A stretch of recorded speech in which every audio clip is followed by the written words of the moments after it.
How do you deal with criticism in the sports world? Everybody has their opinions, and you know what? They're entitled to them, but just like you're entitled to your opinion, I'm entitled to not listen. And I do think, though, it's really important to understand. I don't read comments anymore, and I do want to hear when fans think that the show, you were talking too fast for me to understand. I want to hear things that I can work on and be better to help people feel like they're more of in the conversation in their living room. I think you just have to sort out understanding that when people have mean-spirited things to say, they're probably dealing with something themselves. Malika Andrews is back in the spotlight, and this time the criticism surrounding her is picking up steam again. A number of people online have started pointing to what they believe is a recurring pattern in her NBA draft coverage on ESPN, arguing that she repeatedly frames Black fathers in a negative light. This isn't the first time Andrews has faced that kind of backlash either. Over the years, she's been criticized by some viewers over the way she's covered Black NBA players, and Black men more broadly.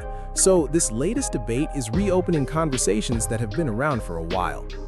Her personal life has also been pulled into the discussion, with people once again bringing up her husband and noting that she initially tried to keep that relationship out of the public eye before it eventually became widely known.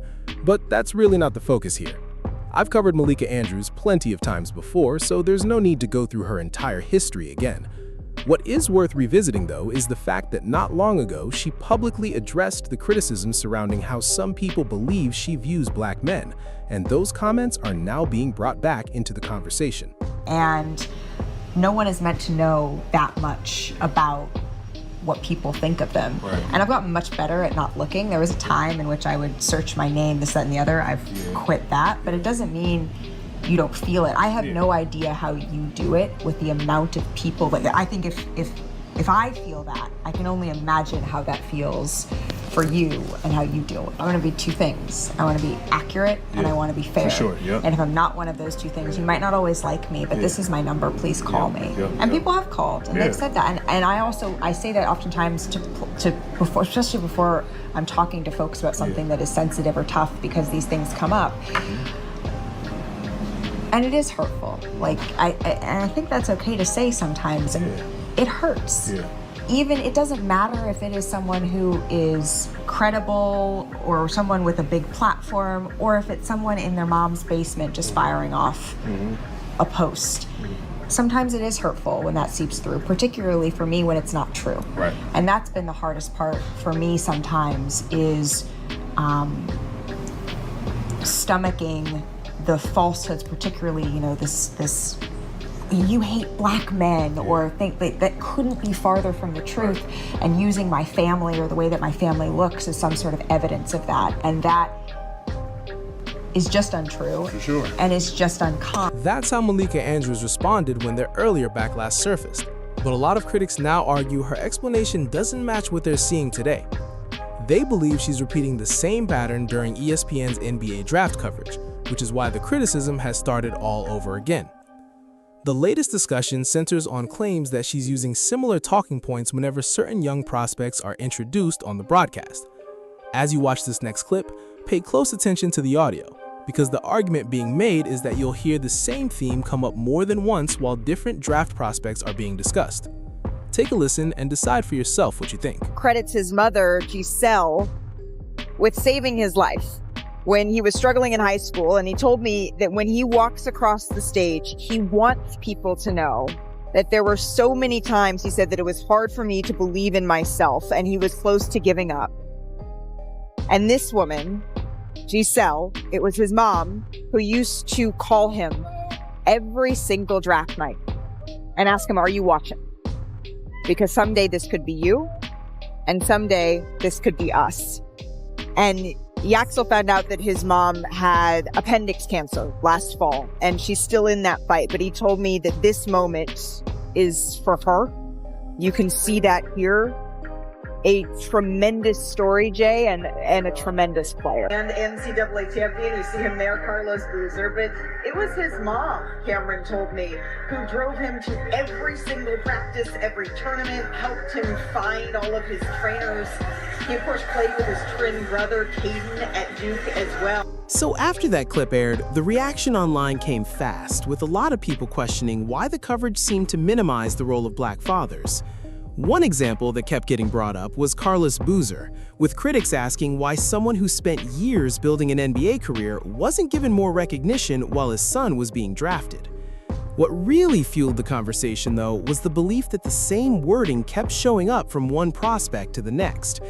People pointed out that nearly identical lines about the players' mothers were repeated throughout the broadcast, with only the names changing each time. That's why many viewers started saying this wasn't just a coincidence, but part of a larger script. From that perspective, the criticism shifted beyond Malika Andrews herself and toward ESPN's production, with Andrews viewed as the person delivering what was written for the broadcast. At the same time, critics argue that, given the history surrounding previous controversies, repeating that messaging without changing it was always going to attract attention and spark another round of backlash. Be remiss not to also mention that Missoula was arrested twice at West Virginia, once in 2008 for underage drinking and aggravated assault.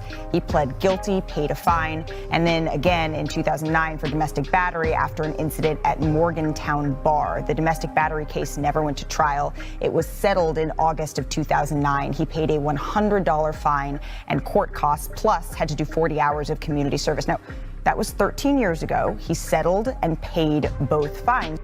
Oh man, Malika, Malika.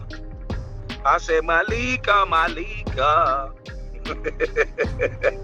Hey, boo-boo, you should have stayed quiet.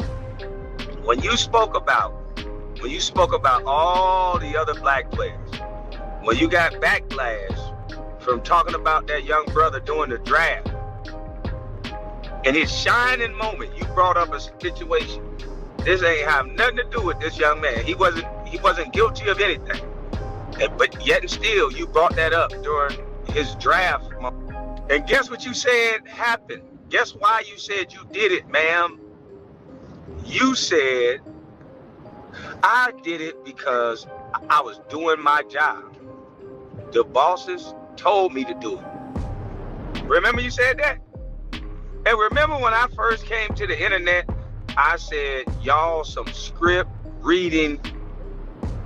I won't say that because you're a female and I don't want them to think I'm saying that because you're a female. But I said that y'all are some script reading B-words and I was talking to men. That pretty much wraps up the discussion, but based on everything that's happened, it's not surprising that Malika Andrews is once again facing criticism from a segment of the audience.